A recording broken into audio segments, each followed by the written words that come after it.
Republic Day is a public holiday in India where the country marks and celebrates the date on which the Constitution of India came into effect on the 26th of January 1950.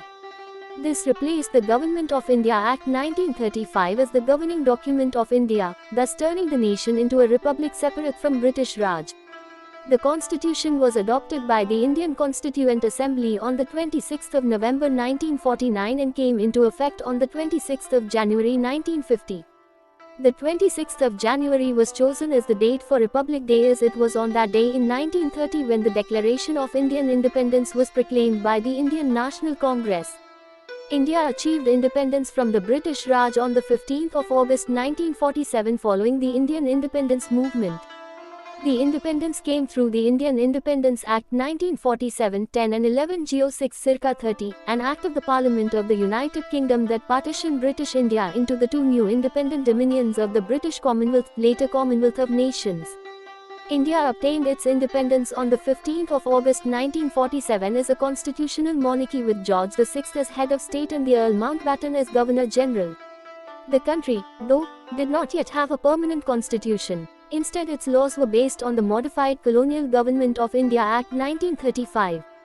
On the 29th of August 1947, a resolution was moved for the appointment of drafting committee, which was appointed to draft a permanent constitution, with Dr. B.R. Ambedkar as chairman. While India's Independence Day celebrates its freedom from British rule, the Republic Day celebrates the coming into force of its constitution. A draft constitution was prepared by the committee and submitted to the Constituent Assembly on the 4th of November 1947. The Assembly met for 166 days in public session spanning 2 years, 11 months, and 18 days before adopting the constitution. The 308 members of the Assembly signed 2 handwritten copies of the document, one in Hindi and one in English, on the 24th of January 1950, after much deliberation and some changes. 2 days later, which was on the 26th of January 1950, it came into effect throughout the whole nation. On that day, Dr. Rajendra Prasad began his first term of office as President of the Indian Union. The Constituent Assembly became the Parliament of India under the transitional provisions of the new constitution. On the eve of Republic Day, the President addresses the nation. On November 25, 1949, in his final speech to the Constituent Assembly, Dr. B.R. Ambedkar remarked about the potential and pitfalls of life after January 26, 1950. The main Republic Day celebration is held in the national capital, New Delhi, at the Rajpath, officially named Kartavya Path, before the President of India. On this day, ceremonious parades take place at the Rajpath, which are performed as a tribute to India, its unity in diversity and rich cultural heritage. The Delhi Republic Day Parade is held in the capital, New Delhi, and is organized by the Ministry of Defence. Commencing from the gates of the Rashtrapati Bhavan, the President's residence Raisina Hill on Rajpath past the India Gate, this event is the main attraction of India's Republic Day celebrations and lasts for 3 days. The parade showcases India's defence capability, cultural and social heritage. 9 to 12 different regiments of the Indian Army in addition to the Navy and Air Force with their bands march past in all their finery and official decorations. The President of India, who is the Commander-in-Chief of the Indian Armed Forces, takes the salute. 12 contingents of various paramilitary forces of India and police forces also take part in this parade. The beating retreat ceremony is held after officially denoting the end of Republic Day festivities. It is conducted on the evening of the 29th of January, the third day after the Republic Day. It is performed by the bands of the 3 wings of the military, the Indian Army, Indian Navy and Indian Air Force. The venue is Raisina Hill and an adjacent square, Vijay Chowk, flanked by the north and south block of the Rashtrapati Bhavan President's Palace towards the end of Rajpath. The chief guest of the function is the President of India, who arrives escorted by the President's bodyguard PBG, a cavalry unit.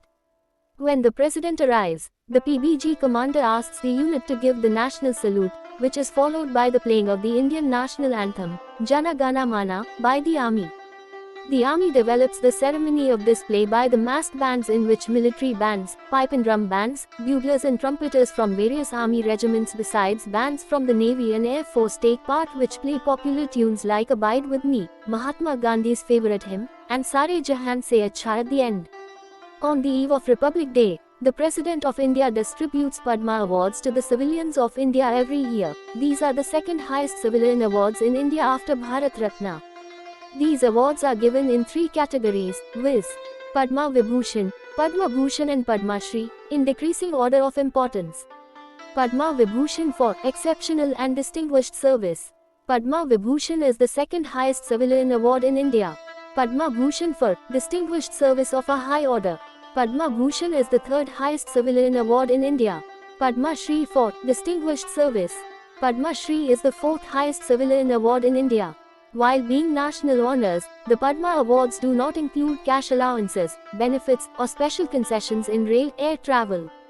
Per a December 1995 judgment of the Supreme Court of India, no titles or honorifics are associated with the Bharat Ratna or any of the Padma Awards. Honorees cannot use them or their initials as suffixes, prefixes or pre- and post-nominals attached to the awardee's name. This includes any such use on letterheads, invitation cards, posters, books etc. In the case of any misuse, the awardee will forfeit the award and cautioned against any such misuse upon receiving the honor. The decoration comprises a Sanad certificate issued under the hand and seal of the President and a medallion.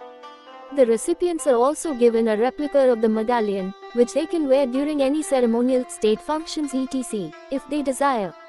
A commemorative brochure giving out brief details in respect of each award winner is also released on the day of the investiture ceremony.